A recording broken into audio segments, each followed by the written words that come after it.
If you're busy, that means you're up to something, right?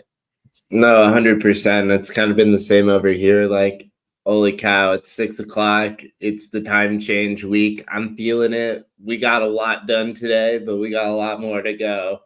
Heck yeah, heck yeah. Also, shoot, I got a new guest that's interested on joining the show possibly next week. All right, nice. Horace, who I had a Awesome. meeting with. Horace has been he was saying that he was like, man, I've been needing to have a meeting with Connor. I was like, shoot, I mean, you might as well just come on the show. I mean, I was like, I see Connor twice a week, so I mean, you can really pick a day. He was like, I mean, what do you guys do on there? I was like, I mean, we really just solve your problems. So whatever you want to do, we can literally just bring onto the show without divulging too much. And he was like, sweet. So I was like, all right, cool. So then I was like, I'll bring it to Connor and let him know. So this is me bringing it to you. Oh, I can't wait to this project's perfect for this show. So yeah. So go ahead. No, I was saying Horse is perfect. I can't wait to talk about the Balance Project and the Phoenix Collective. It's perfect. Yeah. It was definitely, like I said, we was talking about some activations and some ways we're going to start, getting out into the community and stuff like that. And obviously, without going into it too much and whatnot. But yeah, I mean, for the most part, I mean, it's definitely going to be some fun stuff to put together. I mean, Bitcoin's now hit all-time highs since we've been on here. I mean, it's the perfect time. Meme coins are outperforming legacy programs and stuff like that. And it's just like, I mean, right now it's not only just the AI side of things. We had obviously the spaces as well, which was very informative, which got me into a whole different thought process for real about like, oh snap, I forgot about tokenized AI now. So it's like, man, it's some crazy stuff out here, man. Like every day it's just nuts. Tokenized AI is like, I mean, the intersection of AI and crypto in general, it's like that's everything right now, man. Like the biggest problems we have on the internet, bots, misinformation, lack of privacy, all of them are solved with crypto. And the other thing about feeding AI, that's also solved with crypto.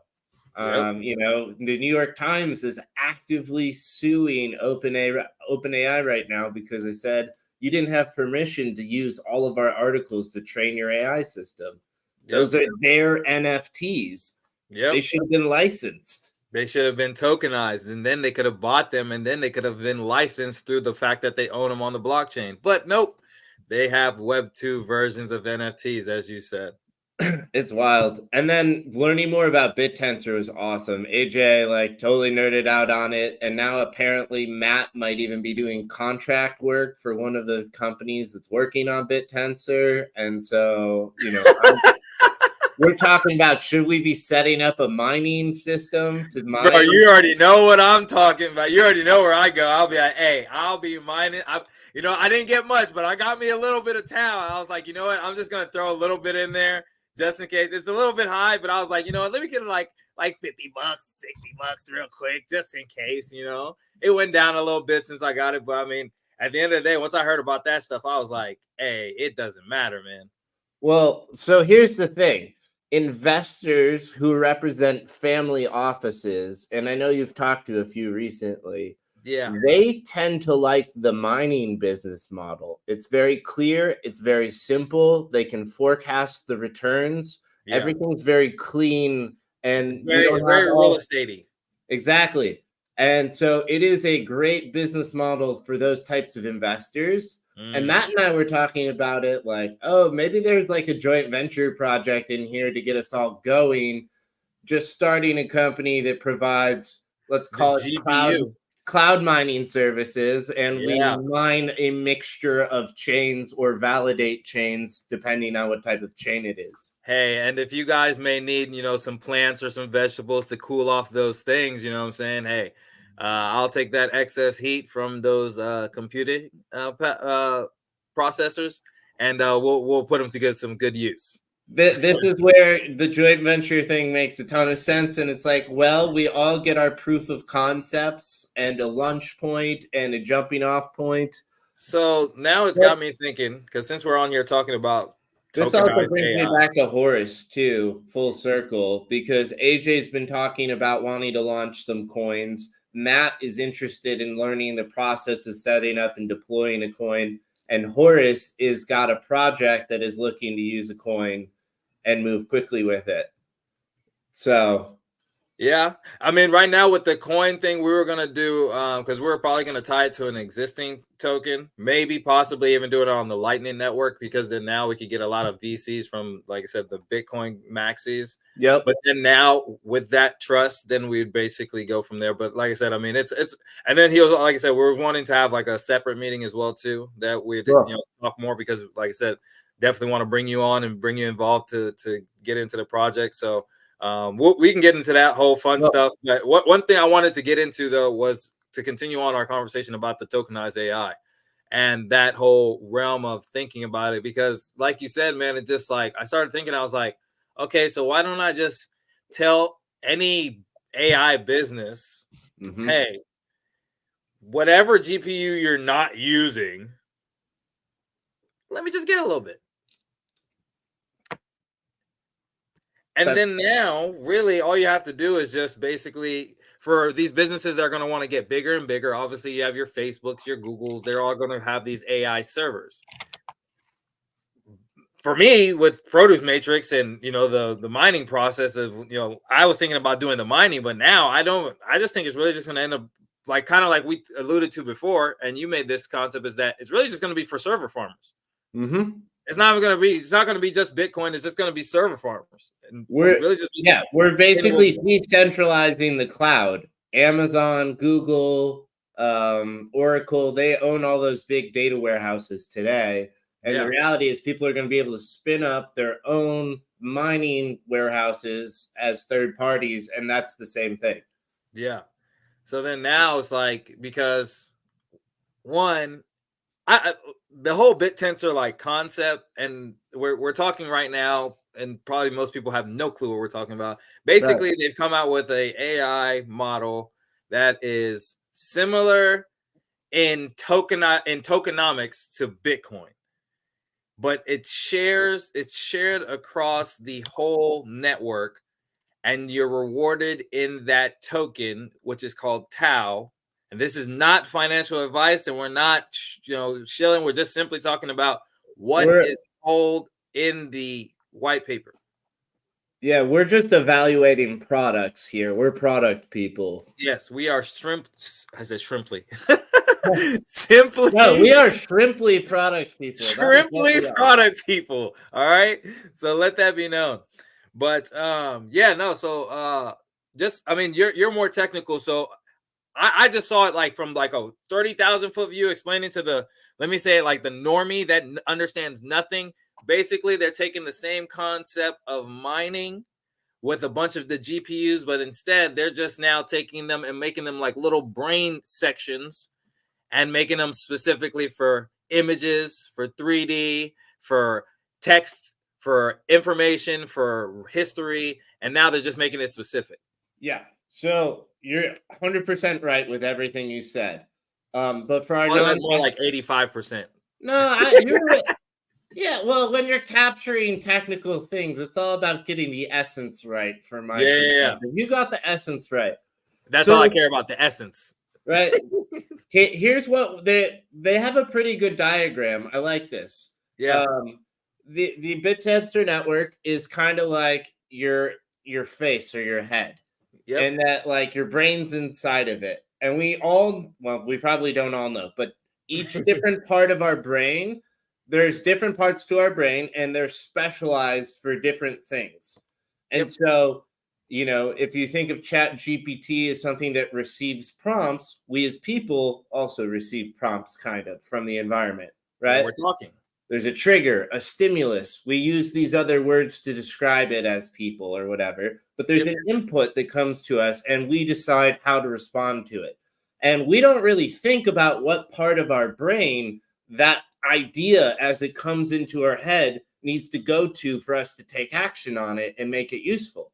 And that's kind of what BitTensor does, is it takes all of the work out of knowing which specific AI models you need to use in what order to do the idea you have all the way from start to finish. I like the analogy that like it's basically like your brain is that like you wouldn't have the left side of your brain trying to do right side of your brain things. Right. It's inefficient. So that now what these subnets is basically becoming is just a more specific part of your brain, which is obviously your amygdala and all these other different things that control the different things. Yep, there's the area that controls speech. There's the area that controls vision. There's the area that controls motor context. And if you think about it for AI systems, there's the LLMs that spit out text. There's the video and the image generators. That's kind of like your video audio processing. There's the audio generators. There is also the like process planning order ones. There's the predictive analytics systems.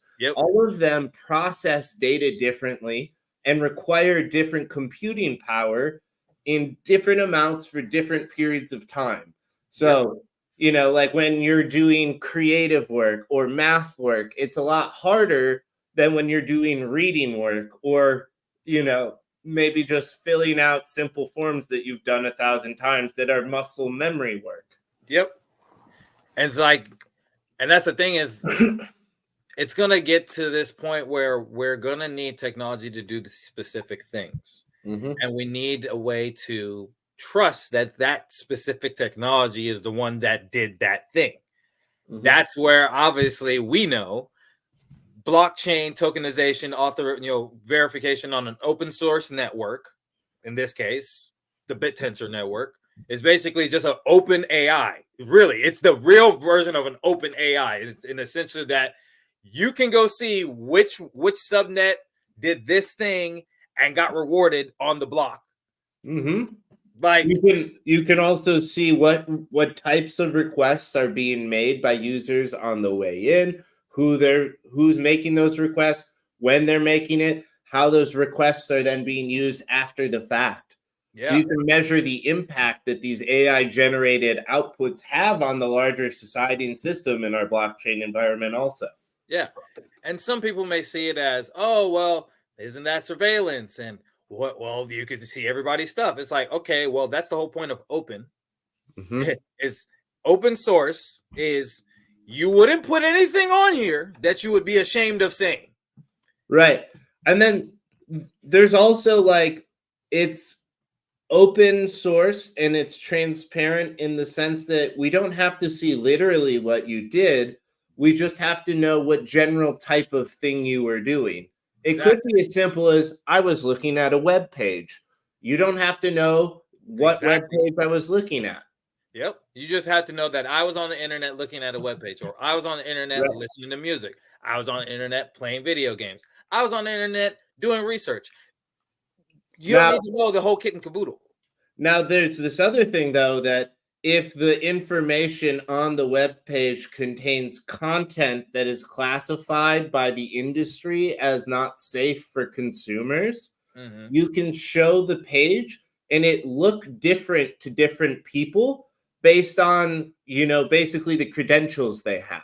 And so people with more credentials can have access to more information on the same page using crypto. So let me ask you this question, because I feel like it's a double-edged sword and it's a chicken and the egg conversation that the people that aren't doing anything about it always want to poke holes in the solutions that are being provided. For instance, with everything that you mentioned, basically it kind of puts us in this space of like, okay, if I verify who I am and I go about, you know, with my digital identity, the things around me should be able to adapt to me, more or less. But then people would say on the other side is that, oh, well, in that case, isn't that basically skewing everything to be an echo chamber for you rather than you experiencing those per se things? Now, I'm just kind of just like shooting from the hip kind of thing, where it's like, does it kind of get into the space where we are not allowing people to see what is per se, or we're able to manipulate and skew what reality may or may not be a little bit easier, if possible? I'm hoping the opposite is what happens. But it could go the other way. I think there's, valid criticism and pushback for your perspective as well. Yeah. Um, And my I'm a full optimist. I'm just, like I said, I always play devil's advocate because you know how it is for us. It's like I would think that, hey, if this stuff works, shit, life's gonna be great. It's like, hey, like if meme coins could end up being real value and you could go buy fucking food for dog with hat and bonk and all this other shit, like that to me, in my ideal world, that's great because then now somebody can create value out of anything. You know what I mean? It really becomes what you are. What you were going to say though? Yeah, I mean, like it really takes. It depends on how it's implemented, how it's rolled out, and really comes down to the governance system of it, from my perspective. Which is Yeah. why I was pulling up our light paper, like in order to reference kind of what my thoughts are on this. Yeah. But before I kind of share it, it to just kind of go into what you were talking about a little bit about the echo chambers. Yeah. I think that the idea that we could end up in echo chambers is like a really valid concern that I have already today. Yeah. If you think about what the makeup of the Web3 degen community is, I'd say it is fairly diverse, but at its core, it's predominantly what you think it is. A bunch of privileged white douchebags hiding behind pseudo anonymous accounts, talking about the future of everything and really not listening to anyone else's ideas about what it should be, and also being super super stuck on a 1980s version sci-fi future of what it should look like. And to me, as like a young guy coming up in the system, I'm like, that just screams like techno fascism to me.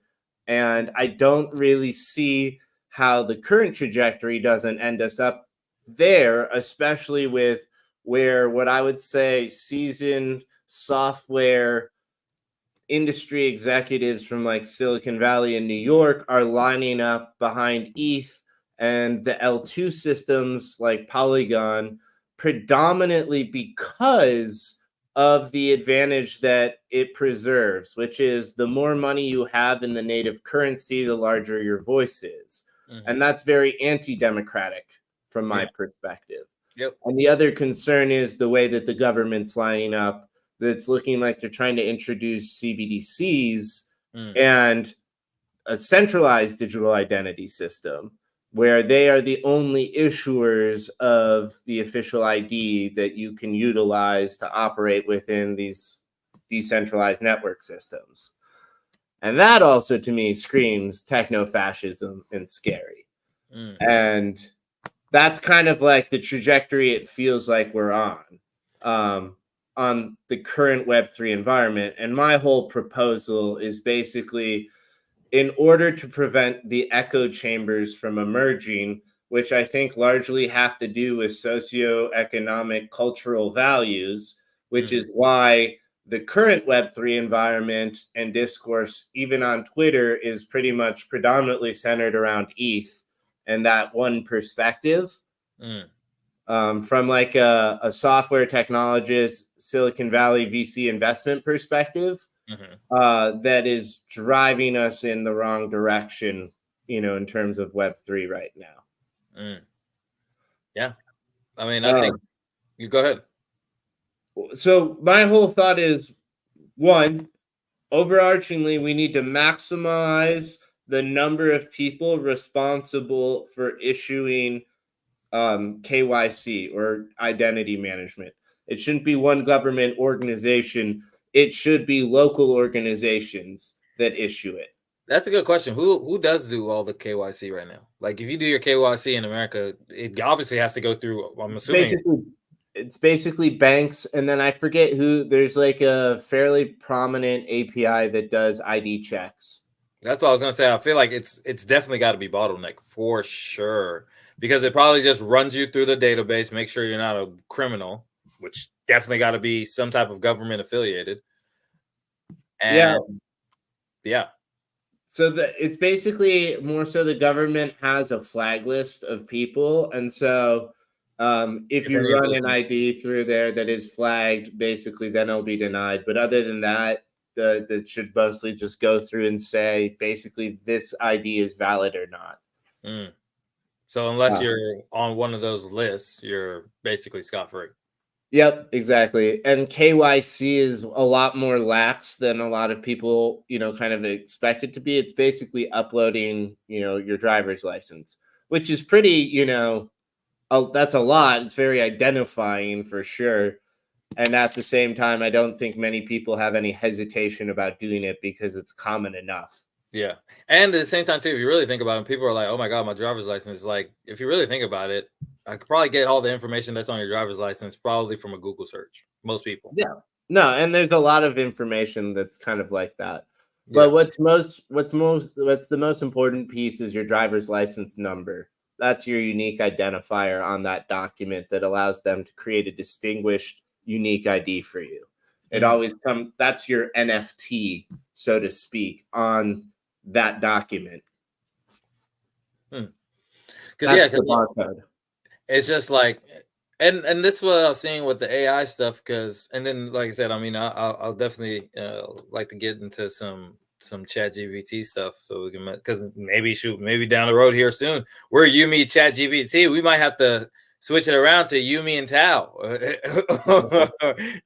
you, me, and BitTensor or something. You know what I'm saying? Because hey, I'm telling you this, man. If it's going off of, like I said, mining power, right? It adjusts over time and stuff like that. Because this is my thing. What I'm thinking of is maybe we ask ChatGPT, hey, look at BitTensor as a page and give us some ideas on how we could use it for a joint venture for mining. Well, so we're actually talking about using BitTensor in our product now. Oh, snap. Oh, to do the what's it called? Yeah, to do this. So basically, there's some similarities between the BitTensor network, diagram, the way they're approaching it and what we're trying to do. In essence, their thing would be X platform inside our encrypted cloud, which the platform would be an AI agent system. But, it'd be something that our double-blind computer could potentially be interacting with to build models, to train systems off of. That being said, we want to put a chat bot inside of our Playhouse software, Growbot. We were just going to use OpenAI's LLM, ChatGPT, but we might be integrating the BitTensor GPT model to power the responses rather than the ChatGPT model. So that's how we were going to just use it to start. And then we'd also probably be monetizing the data pools that we're creating for our customers by uploading them to the BitTensor network, because it needs data observations for things to train on.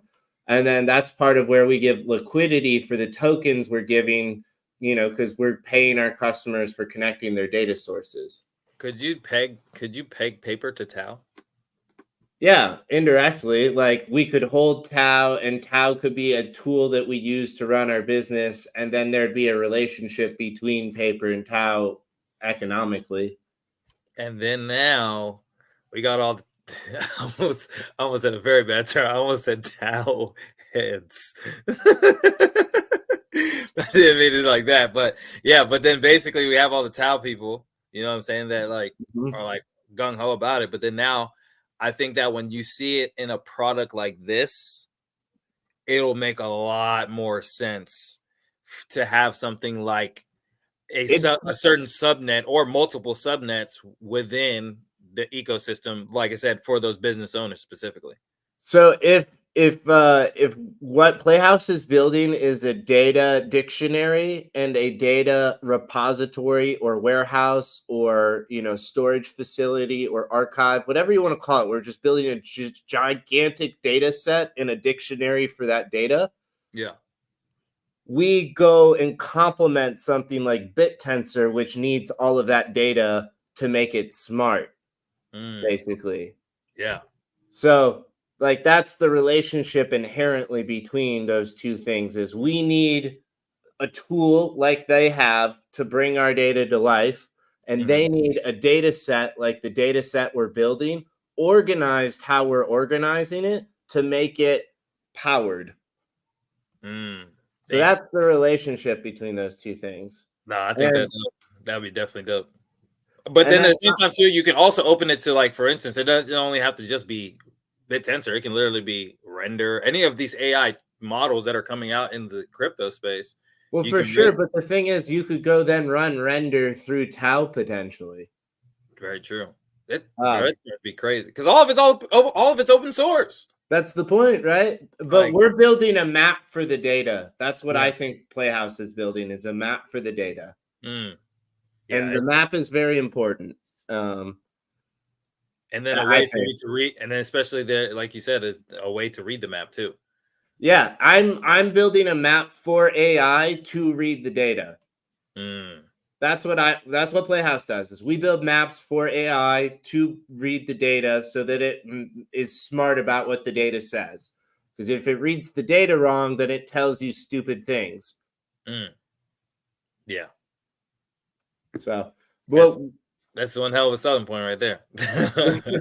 One of the things we were trying to do, or that I think we should do, is use this thing called Dunbar's law, which is a political science thing that basically says that the number of personal relationships a person can maintain is basically limited by this number, which is the number of people they have the capacity to know on that intimate level. And people with the highest Dunbar number is about like 1,200. And so what I am trying to say is that your digital identity using multi-sig should be split into two. Part of it should be issued by a bank that's more like Geek Squad, that is in your community and services up to 1,200 people, but no more. And that you guys together act as a voting block to govern the network. And if you lose your identity, you lose your keys. They're who's responsible for saying, let's clone your old identity with a new key system to restore you to full value and burn the old identity so that you don't lose everything because of a hacker or because you lost your key. But then we don't limit it to just that one community. We let you then use your other key, because it's a 2-key system, because your community needs both keys basically to restore your identity. The in-person one knows who you are physically. That's why they're the ones that we initiate it with, because they'll know you on a personal level.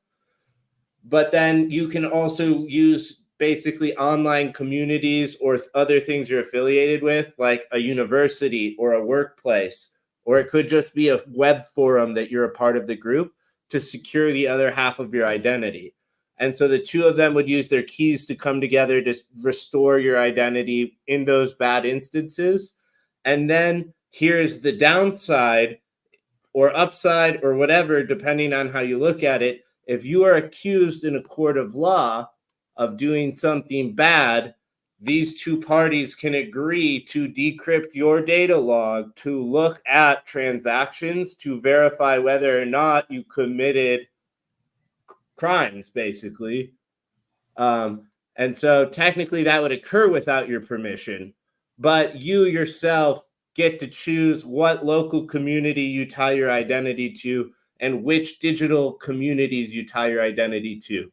And there could be digital identity communities that say strictly that they would never, ever allow your data to be decrypted under any circumstances without your consent.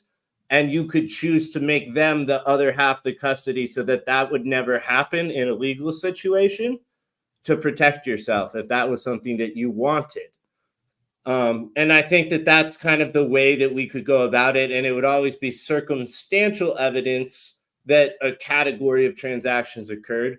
And then lastly, instead of giving individual people reputation scores, these community banks and communities you're a part of have reputations. And that's what essentially represents you when you're interacting with other people. And so your community enforces your good behavior because your bad behavior hurts the whole community and they might kick you out of it if you're bad enough, but they most likely want you to just fall in line, and social pressure from your peers that you actually care about are why you will behave better and represent yourself better rather than anything else, is kind of the idea. Mm. So that's Playhouse's thoughts and approach about what we want to do. And it's all because we think we need to maximize the number of people who are responsible for issuing your KYC so that none of that power gets concentrated into too concentrated of a hand. Mm. Now, there's a whole other thing that goes into a voting system that I could share some other time, but this is just more about I don't know, I guess the philosophy side of it more than anything. Yeah.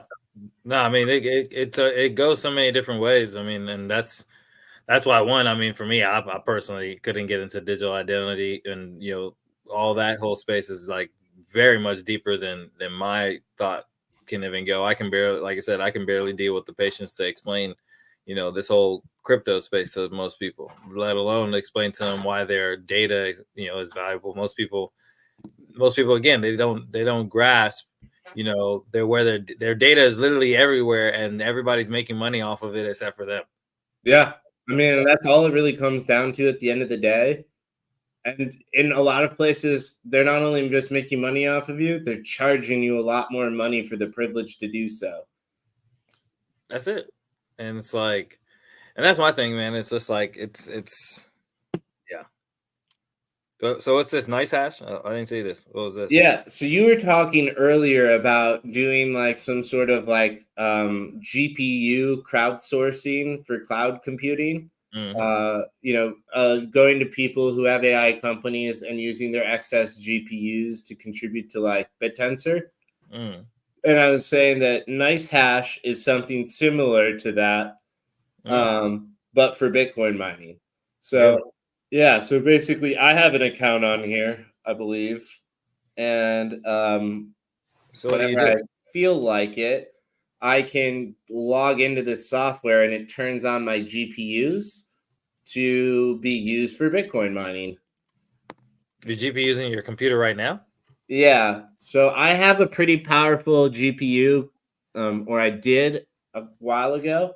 Oh, nice! I have Bitcoin in here. Yeah, 350. Do you know what this was worth when I was mining it? What? It was only worth $100 2 summers ago. Bro, this is great. This is absolutely great. Welcome, ladies and gentlemen, welcome to the world of cryptocurrency. That's dope. That's dope. So you basically just click on what your option is. Yeah. I'm like, which one of these was I using before? And then you can just earn Bitcoin. Do I have it already? But yeah, so I have like a. This is I'm even in this space, and I'm like, how does this even work? Dude, I did this a few summers ago. This would have been summer of 2021. That's when this was last used. That's what most of this mining's from. I want to see history and stats. Bro, that's nuts. Yeah. How do I see the history of the earning history? Like going into something that you're like, yeah, I think I have an account, and oh shit, there's $300 in there. Yeah, so the last payment I got was in November of 2022, and the first payment I got. This is real degen behavior right here. Right? So I used to just leave this running all the time, dude, just because and I'm pretty sure it made my computer worse because of it. Probably. And I didn't use anything to manage it super well. So basically, I could just buy a computer and just like leave it in the corner and just leave it on, and I could be earning Bitcoin like this. Yeah, it would be way better if we just bought ASIC miners and then strung them together with the Hive mining software they have, and we would earn a lot more. Yeah. The normal way, but yeah, it's like, What the hell? I'm just trying to see. I will stop clicking back if we get into December, because then I'll know I did start it in the summer of 2021. And so it pays out what, every day? Well, it pays out every time you get to the threshold, which is like 0.62 something Bitcoin. Yeah, so we made it back to 2021. So I started in like June of 2021 mining.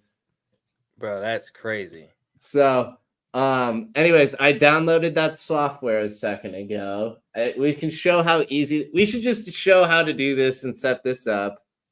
Might as well. We're just, like I said, you guys just saw live how Connor just went from, yeah, I think I have an account, to holy shit, there's literally money on here that I'm probably about to put into a meme coin that's probably gonna moon. It's DGen summer. It's time, ladies and gentlemen. This is literally what it's. You can't do this with a bank account. How many people go into a bank account and then they have $300 that they were expecting? Like, never, especially not as an adult anymore. That's like little kid shit that you like reach into your pocket and there's still money in there. Like, I wish that shit used to still happen to me. Now I don't have cash, so it never happens anymore, which really sucks. It's nuts, dude. I got a payout from BlockFi like 2 weeks ago. I swear I pulled all of my money from that account. And they sent me a $350 payout, and I was like, I don't know. I'm pretty sure I had one too. Let me make sure. Let me check my email. I had an account with them too. I had like $1. Well, maybe they must have glitched. I don't know. I've had a lot of good luck lately with raffles and stuff. Like, yeah. I won a raffle 2 weeks ago at Waylo, and I got a book. Is this one? And yeah, I don't know. And then like the next day, I was back for a Mind Drive like art celebration. It was the end of the year demonstration. They had a raffle and I won Sporting KC like tickets. And then like I went to the KC Mastermind group. I won Bitcoin from you. Like, there's so many just like random lucky things I keep winning, or random money falling in. Like, I'm telling you, bro, it just means that it's on the way. That means it's trickling right now in like little bits, but then now it's just gonna fall and like, boom, somebody's gonna come across and be like, they're gonna hear about playouts. Maybe somebody's gonna watch this and be like, hey, how do I give you $300,000, or can I pay you in Solana? Yes, the answer is yes. You can pay us in Solana. You can pay us in everything but Ethereum. And the reason no Ethereum is because I'm not paying for the gas fees. Hell no. I'll take PayPal over Ethereum. Thank you very much. I'll take cash over Ethereum. That too. I'll take a wire transfer. I will take cash every day, always. Yes. Especially over Ethereum. That's crazy. Like how it costs money to send. It costs more money to send money on ETH. Like, sometimes I don't get it. It's nuts. It's crazy. But so yeah, so basically you're mining now. Yeah, so I hit the mining button and I installed basically the things. Cool. So it's in the process of benchmarking. I made both my GPU and my CPU available. These are what I have. So when I bought this GPU, it was not top of the line, but near top of the line. But I bought that in 2017. So compared to now, it's like crazy. Yeah, what is it? I think it's every 6 months the quality of the chips double. So it's like I think they're on a GTX 3000 or something, maybe more at this point. God. So, bro, this stuff doesn't make any sense, man. Like, my CPU got up and mining faster. So basically, it just starts processing those hashes. Basically. That's it. What the fuck? And so you can Yep. only you can't. Right now it's still been. I was gonna say, for the people at home, you can't do this on a laptop. Can you? Not if you No. want to make any money. So like this sounds about familiar. I was making about $1 a day. That's not bad. Now your quality's starting to mess. Yeah, I'm gonna have to pause it. Everything's shutting down on me.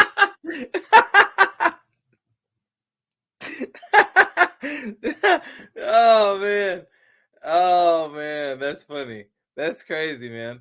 See, that's what people need to work on. Is we need to get computers that we can mine on, and at the same time too be able to conversate, have a FaceTime, a Zoom meeting, and all that in between. That's some funny shit.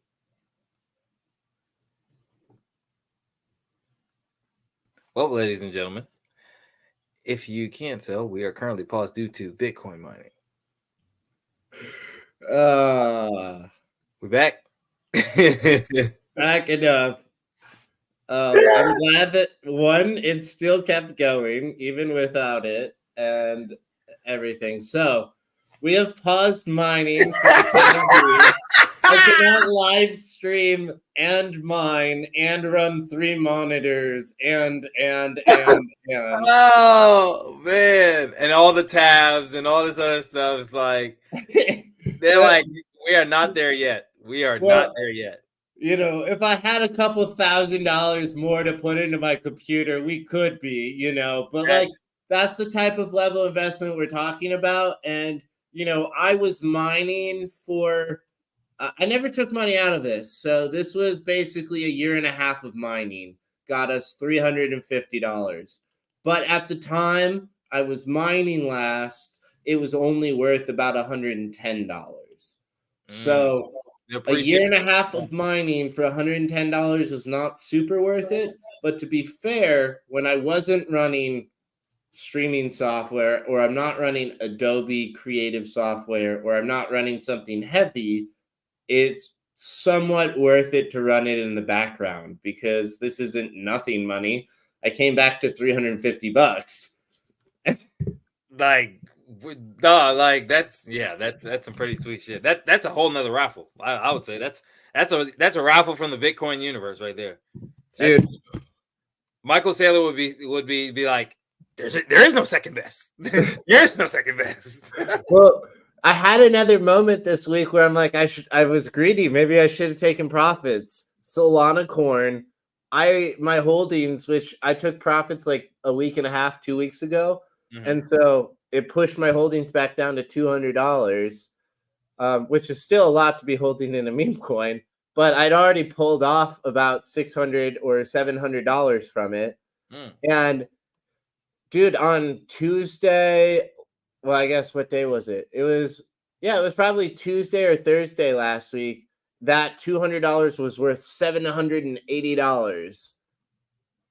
What? So one, imagine if I had never pulled, but two, I should have probably taken profits because now it's back down to about 430, which is still up 230. So I'm like, maybe I just waited out because it waves up again.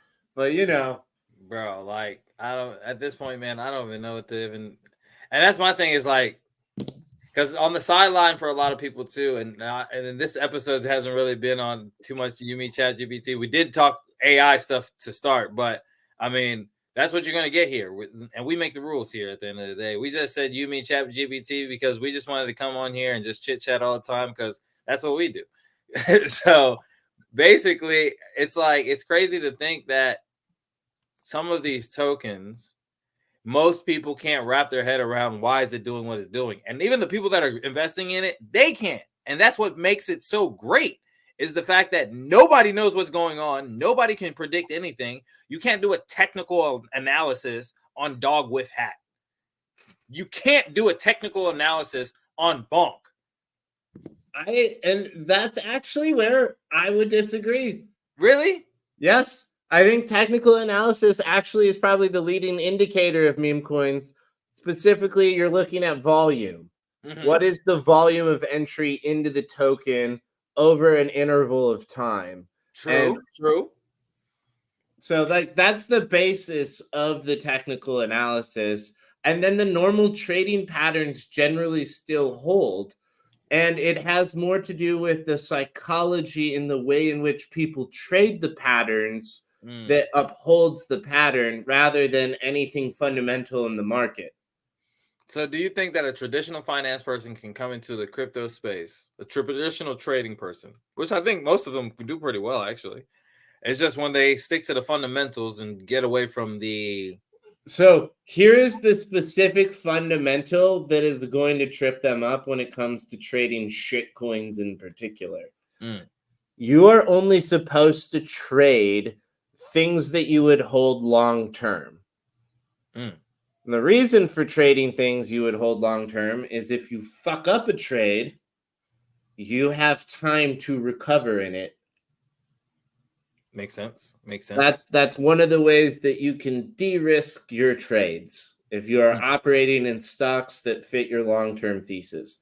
Now, sometimes there's not enough volatility and liquidity in that whatever you're trading. Commodity or whatever you're trading, yeah. So it doesn't make sense to do that as a strategy, right? And you take on more risky positions that have places where you can lose. And that is more in the territory of meme coins. But how you choose them, it's not good business fundamentals, it's social psychology. So would it be fair to say this, right?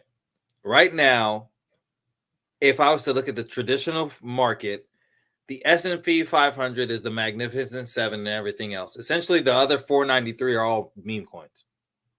Sure, I guess. What I would say is what's different between them and meme coins is that they still have a real business.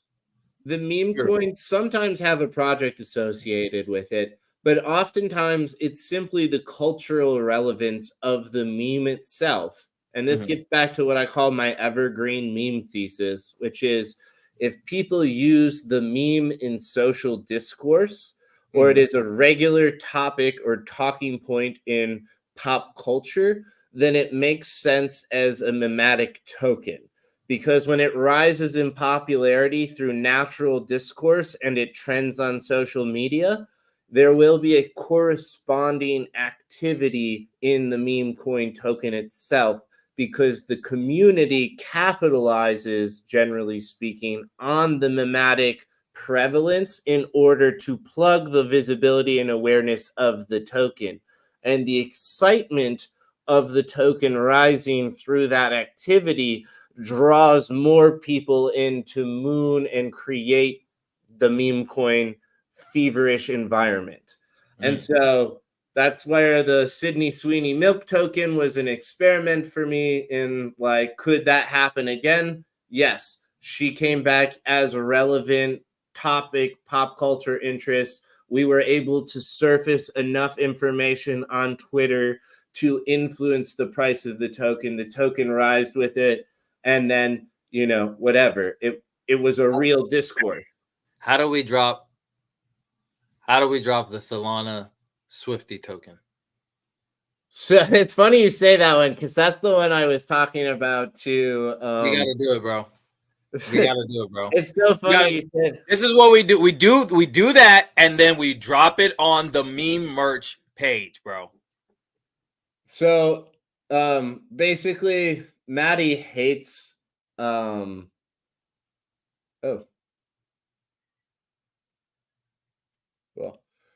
Maddie hates Taylor Swift.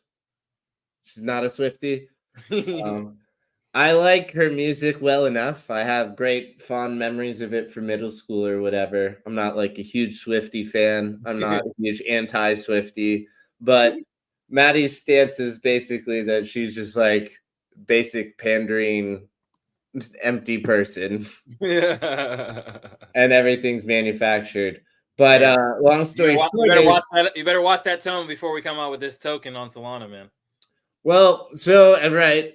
Was gonna say, what about a Miley Cyrus token rather than a Taylor Swift token? And the token would be Smiley because that's already her thing. And Smiley Okay. coin itself, it's bigger Okay. than Miley. And that's kind of the point, is that Smiley is way more universal than Miley Cyrus, even though But you then could she can just just be the face of it. she could be the face of it. She can be a way to capitalize and launch it. But it can basically ultimately devolve into just literally the smiley face meme. Mm. Hopefully we don't have to worry about what's it called? Um oh my goodness. The smiley face guy. The guy that made smiley faces. Isn't it like trademark or something like that? Yeah, we'd probably just not use. Is that Joe Boxer or? I can't remember. I remember I saw the video of the guy that made it, and he made like no money. I was like, damn, that's messed up. Oh, that sucks. Yeah, No, I don't know.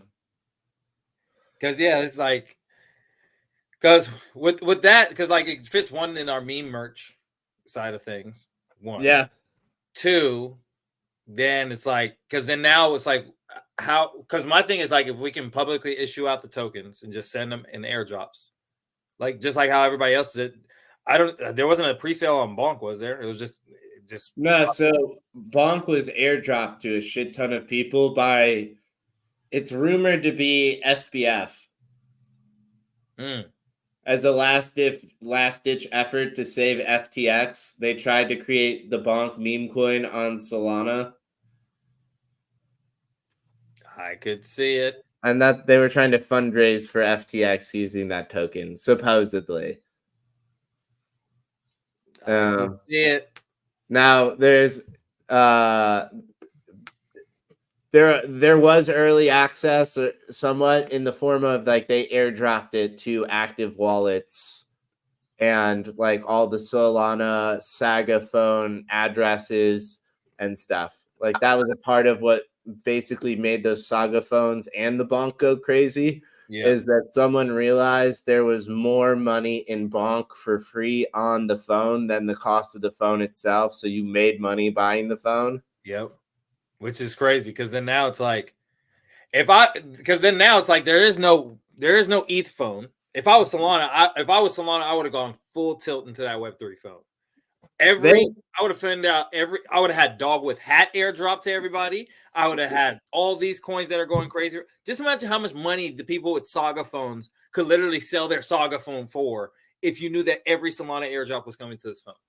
So, well, right. And so I think a lot of people will end up airdropping to those phones because of it. Might as right? well. Like, might as well, bro. It's like No, there's not so like there's nothing stopping us like as Playhouse or us as Produce Matrix from airdropping NFTs or whatever to those devices. because then like literally we could be like, hey, we just sent airdrops to all the is there a way to know which ones are Saga phones? Yeah, I'm pretty sure. I like don't know how, but I know that that's possible because that's how Bonk did it. Because then now all we would do is just like I said, just airdrop them and be like, hey, we just airdropped 10 billion paper to all the Saga people. Then we're like, what's this? Paper lets you do da da da da. Where you can exchange paper on meme merch for. They go be like, what the fuck? Yeah, and then it's gonna shoot the fuck up. Everybody's gonna be like, how do I buy paper? You can buy paper on Radium.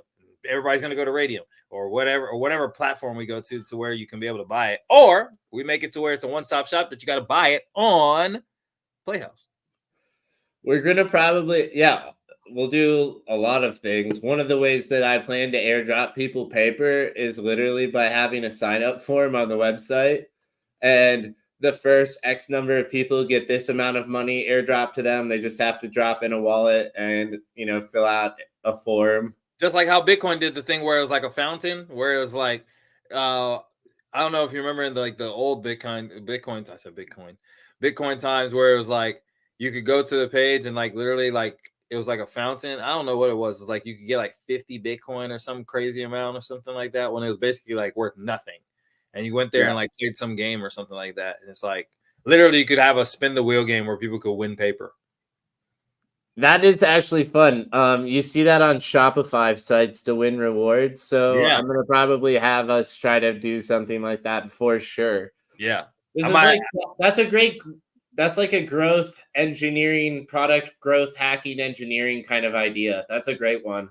yeah, because then now it's like if you put like limited spins per day, people are gonna be like, oh, well, I'm gonna keep on coming back because then Dude, now it would be like, oh my god, do you remember Webkins? Webkins. Explain it to me. You Okay. have to go to it. Might as well go. I say explain it. Might as well go to it. So there was this game called Webkins, and Ah, basically there was oh shit!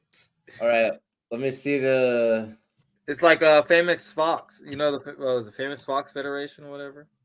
somewhat, yeah. So there was this thing called the Wheel of WoW in there, and you were allowed to spin it once per day, Yep. and or maybe it was 3 times per day, but it gave you like obviously one of the rewards that was up on the screen. Um, Yep. and you have to come back every day to get new rewards. Um, and that was one of the ways they obviously kept you hooked in the game and stuff. Because literally all we could do is this: get a whole bunch of meme tokens from a bunch of different communities, slap them up there, but then now you want to get paper. So we have Yep. useless ones, but then you have paper that is actually of use. So kind of like how it's the same thing that GTA does is that they have a wheel that you can spin at the little casino. Ooh. You can only spin it once a day. You can possibly win the car. So everybody always comes back and is like, I might win the car. You usually don't. You usually win some T-shirt or some bullshit. It probably costs paper to spin it though, and we give you a certain amount of paper, and yeah, Yeah, like I said, keep it. Like I said, what you'll do is this: you can start it off that if you sign up and bring a friend, you sign up, you get paper. You get a friend to sign up, you and that friend get paper, and then now you come out with the wheel that they can spend the paper on and possibly earn paper to get more people to come and play for the paper, and then it now just becomes this whole cynical circle of then now you're like, hey, we have meme tokens, we have bonk, we have this, because all those things are pennies on the dollar. And all we have to do is just get a bunch of it, have a wallet, and then now whenever they win, it will just go straight to that wallet. That's it. They'll just put it in their wallet, and then we'll just allocate, and then it will just send that 50% or whatever it is straight to them. yes. Or So this guy built a burger lottery that is basically exactly what you described, a slot machine with burger NFTs that are of different financial value, and lots of people basically buy in and not everyone wins, and it's a lottery based system that goes once a day. And it was trying to figure out where it's actually, because he basically built dynamic NFTs as a result over on Solana. Might have to get some. I'm like, it's like one of the OG ones a couple of years ago, because it was like 2 years ago when he did this. But anyways, I think that like the whole idea that you turn it into more or less a lottery system is probably key, because you know the randomness is partially what will make it exciting and fair, Yeah. and to your point, keep everyone coming back because they all have a real probability. Yeah, because then now it's like if you have, because then now it's like all we have to do is just literally put a wheel, put Doge, put little meme bullshit tokens. Then now you have projects that will airdrop. Then now to do promotion, you just slap them on there. Now if somebody wins, it's like you won pennies. Cool. All right, it cost us nothing because you, like you said, sending it on a Solana costs nothing. Exactly, it's basically free, Could and not do that shit on. it's gonna be even cheaper this summer, dude. They're about to release the new compression standards that take the size and shrinks it by 1,000. What the fuck? Yeah, It's like just this is about to be nuts. like the consumer friendly L1 blockchain where all the good apps are gonna be built. It's gonna be here on Solana. Yeah, that's why we're starting to see a lot of, because ETH did its thing, but it's like people are starting to realize as they're getting ETH, it's like, bro, They lose so much money going from ETH to Polygon, and even if they go directly to Polygon, They have stuff with ETH, and then it becomes all fuckety. It's terrible. Yeah. At the end of the day, man, it's obviously, Solana will go through its little hiccups here and there and stuff like that because it's, it's trying to be more efficient and stuff like that. And that's what comes with building speed. But I mean, people, especially in the crypto space, man, people ain't going to be paying no $80 to buy an NFT that they don't know if that shit's going to be worth what it is the next day, or to move a meme token. If it costs me more than the profits that I got in the meme token, what the hell am I moving it for? Mm-hmm. That's Like, it literally makes no sense. And people are like, well, you don't get it. And it's like, no, people are not going to pay a ridiculous overpaid price for cloud security. I'm sorry. yeah. Your guys' economics are fucked up. You planned it wrong. It is what it is. When it was proof of work, it made sense. It's like, okay, we're paying to the miners. All right. But now it's not. Like what you said, like if BlackRock gets an ETF and they have $23 billion, they can literally be like, hey, you know what? We want to change everything on censoring all transactions that come from these apps. Exactly. So it's like that's man, it's crazy. It's gonna be interesting though. I'm a Solana maxi, clearly, but if there are blockchains that are going to beat Solana, I think it's Near. This is one of them. That's why I wanted to pull it up. And then there's also Mina. Well, they got Alibaba behind them, huh? Near? Yeah. Google. I mean, Polygon's using them.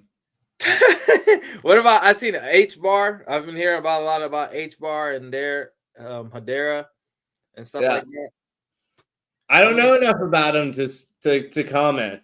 That's what I say. I keep on hearing them, but at the same time too, it's like, I mean, you know how that can be. It's like, I think that at the end of the day, just like there's 10 million different type of coffee flavors, there's going to be 10 million different type of blockchains, and they're all going to do different things. And we can't sit here and tell anybody. And this is why personally, it's not financial advice, because at the end of the day, you'll value what you will value. And if you want to buy the Nike token because you love to buy Nike shoes, and we're like, well, the tokenomics are messed up, but the price goes up because a lot of people like Nike. Well, nothing you can do. Yeah. And I think the other thing is too, it's like what we're talking about are tools and technologies that you as a consumer are probably not going to have any input on. Like, do you today care if Netflix is storing all their movies on Amazon or Google? Do you care? Nope. Does it materially change anything for you to know? Nope. Right? So who cares if it started to be stored on Solana in the future then? Exactly. And what if you could get a little something for you contributing to that data that they're getting from you? What if they could give you a token for you watching however many seasons of Love is Blind or whatever you watched? Yeah, imagine if instead of Netflix capturing all the value from their recommendation system, you got paid for it. Imagine a world, because like Love is Blind is something that Monty watches all the time, and my brother, he watches as well too. Imagine if Love is Blind had its own TV show and issued out tokens for people that watch the upcoming seasons. And then they said, hey, we're going to have a raffle for you to be able to come to the upcoming reunion by simply just putting in your tokens into this raffle. And then now you would have people that would burn the token and all these other things. And then now they can have continual seasons on and on and on. And it's like.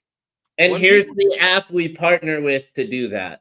And this is a company here in town called Square Offs here in Kansas City that does basically live polling and live opinionated conversations. So they pair this with live TV segments, and they'll give you a QR code live on the TV to link to here. And basically you can live vote and while it's on air or follow up after it's off air. But I think they earn money for doing this, answering the question, adding comments, upvoting, and interacting. And they have it on an app, and they have it in this rapid fire system format. But the only thing that's missing, and I don't think it's missing because I think Jeff has thought about it, but is adding tokenization in the rewards element. And basically what it brings it full circle with what you were saying. Yeah, because then basically with this, we just have like a Square Offs NFT that will be like specifically for members or like your top, people that Mm-hmm. always come on there all the time. The top, contributors can go to the top of the leaderboard. The people who have answered the most questions, one which earn the most points over the week, they get an extra token bounty reward, extra everything. Yep. And then now you'd have those partners and stuff like that they could go and redeem those tokens with. Mm-hmm. That's it. Yep. And then these conversations in here, maybe you incentivize extra points for it and conversations off of it. And the people Yep. with the most upvoted comments could the best opinions leaderboard also, Yep. And then like you said, like points or the tokens or whatever are just simply used. You can have it in your shop because you're obviously going to want to have things like merch or whatnot. People can be able to redeem those points in their shop, maybe with those partners or different things like that. So that way it has a way that people can actually get incentivized. And so it's like, nah, I didn't even know that's here in KC. Yeah, their office is in Keystone. Really? Yeah. I think Jeff is there only a couple times a week. Here. That's where I've seen that sign before. I was like, Yeah. where have I seen this Square Off? I That's dope. owe Jeff a call or a email or something here soon, but this is Jeff. Oh, we definitely got to tokenize that. That'd be dope because then now it's like whenever you see a QR code pop up during your TV show, you be like, oh shit, I gotta get I got my points. Boom. And then you would literally hop on it. Like daytime TV would increase in watch review if people were getting incentivized. That's why daily TV sucks. You don't get anything out of it. I think he just got a really cool partnership with HGTV or something, or like a network associated with that. I probably shouldn't say anything like that. So no, he didn't, and no, he's not doing anything like that. But he's got some sort of partnership in the work with a TV company to distribute this. And what I was just gonna say was he was super early to the social polling space, and basically just now is this becoming popular, and it's becoming popular because in the age of privacy you need tools to solicit feedback and opinions, and you need systems like the ones he's building to do that. No, that's Yeah. definitely It's sick that he's here in KC, and then also he was part of the OG startup village that everyone's always talking about. He's one of the OG guys. We need to have him in a conversation to get him involved in this World Cup stuff because that's how we get incentivized polling. That's how we get incentivized surveys done leading up to the World Cup. Well, then he probably is the right partner for this because he's got his company is super legitimate and far along. They've been around for 12 years. They've been doing like the smart, slow, and steady wins the race play, and I think that's what's going to win that in the end. Yeah. Shoot, yeah, I'm sure. If I could figure out some type of way, shoot, I'll definitely be down to have the conversation with him for sure. Because, just from seeing, I'll look more into it, especially now knowing that it's the KC business. I'll be like, hey, like, I'll look at following up with him here soon just to see if I hopefully haven't burned any bridges because it's been a minute since I followed up. I'm not always good at that, so. Me too. I'm terrible at that too. I'll be like, oh shit, I forgot. And then I'll just be like, well, I guess forgot. We'll just go into never. More or less. And it's like, I'm hoping organically I run into you and I can just like be friendly and nice and just be like, hopefully it's clear it was an accident. Yeah. But yeah, I don't know. Until then, I haven't run into him at Keystone. Hopefully I will tomorrow or something. But yeah. Now that I know him, I'll be like, I'll try to introduce myself. I'll be like, hey, yeah, so I heard about your business. I checked it out. It's pretty dope. I just think that it would be pretty dope if people got some cool little tokens for this. And then now it's like you could incentivize them with meme tokens. You don't have to even do them with actual tokens yet. And then now you can come out with your own token after people believe or use the actual tokens that have use already. Because if you try to build up your own thing, it's like trying to fight upstream. But if you go along the path of, hey, we can use maybe it's Bitcoin to start on the Lightning Network sats. But to your whole point, just go with what people know and stop fighting upstream. Yeah. I'm such an idealist. I'm still fighting upstream. I'm like, but at the same time, I'm like, there's reasonable practicality and there's ways we need to advance it and push it forward. And what you're saying are those things. And And my thing with it, and like I said, we'll hop off here so that way we're not going too long for the people. But like my thing is like, I'm all for like coming out with our own tokens and stuff like that. And from our conversation about psychology and just understanding people, it's like most people aren't just gonna go towards a new thing. So then now it's like, okay, I need you to like be like, hey, use this thing you already know, and then once you trust me enough, hey, this other thing that I was gonna introduce you to, and here's is how it works. Now that you know how the whole game works, you know how Chuck E. Cheese tokens work. Great, here's this other Chuck E. Cheese token that you can use. That's Yep. it. It's like drug dealers or other people. You give out the first sample for free. It's on the house, get you hooked, and then you come back in, and they call it a gateway drug sometimes. It Yeah, opens. they're like, oh yeah, here, try this stuff, put it in your arm or whatever it is. Like, whoa, whoa, whoa, whoa, man, whoa. Bitcoin is the gateway drug to meme coins. Hey, that one I cannot knock it because you'll be like, man, I'm seeing these gains, but I'm also seeing these 1,000% gains over here, man. Like 200% in Bitcoin's great, but that bonk, man, that dog whiff hat, man, like I need a fix, bro. I want that 10,000%, bro. Like 10,000%. Wall Street people are not going to know what to do, and that's why it's not for them. They love money. They love gains. This is not the place. You have to stay somewhat disciplined, at least. You have to have some sense. Right. But the thing is, you also can't kick yourself when you don't win as big as you could have. Because like there's a way around winning big, you have to be happy with winning big in general or winning medium, so to speak, even if you could have won bigger. You just have to be grateful for the wins you get. Yes. Or just grateful that you're not like, SBF or CZ right now. You know what I mean? It's like that too. It's like they lost literally everything and they had everything. Yeah. And CZ deserved it less than SBF did. In my mind, SBF deserved it 100%. The guy is a moron. Absolute idiot. Absolute idiot. He was straight up gambling with all of his investors' money and had absolutely no risk mitigation in place and broke every best practice and instinct for being a financial investment institution.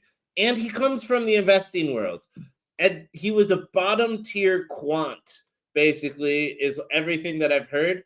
And so it's very fitting that he was basically a scam artist who was resting on his parents' network and money. Bro, it's DZ, on the other hand, I don't know that much about him personally, but the way he took down SBF and the way he takes down other players in the industry, that dude's playing 5D chess. I think he was taken out for political reasons because he's not based in the US. Oh, for sure. And I'm like, that fucking sucks because that dude had earned his stripes legitimately running a fair exchange, one of the best exchanges in the world. Yeah, that's why Binance is ripping now. It's like it's pretty. That's honestly that's where I got my start. I didn't even start in Bitcoin. I started in Binance because it was the third affordable coin. I was like, shit, well, let me try it. This was like it was like $80 at the time, and then popped off to like 300. I was like, what is going on? And like you said, that was my fix. I was like, all right, I got to figure this thing out. Like, what's going on here? Like, I have the pizza Bitcoin example, but mine's not obviously, but it was related to college times and getting access to alcohol. Yeah. So, but it's gonna be great telling these stories, man. My first investment into a cryptocurrency, not like purchasing it for using it as a transactional method, was Litecoin.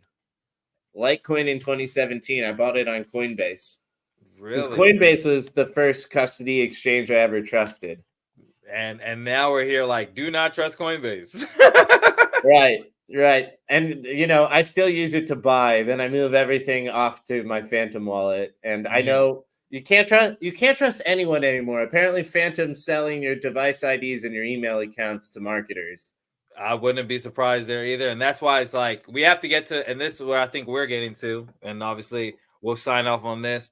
we get into the point where it's like, if you don't build your own things, you really can't trust anybody, to be honest. Like, if you're not building your own tools or know the person that's building the tools or like help build the tool with the person, you're just basically just hoping that the person has your best interest, which most people will just fuck you over, to be honest, to the highest bidder. So again, ladies and gentlemen, this is another great episode of You Me ChatGPT.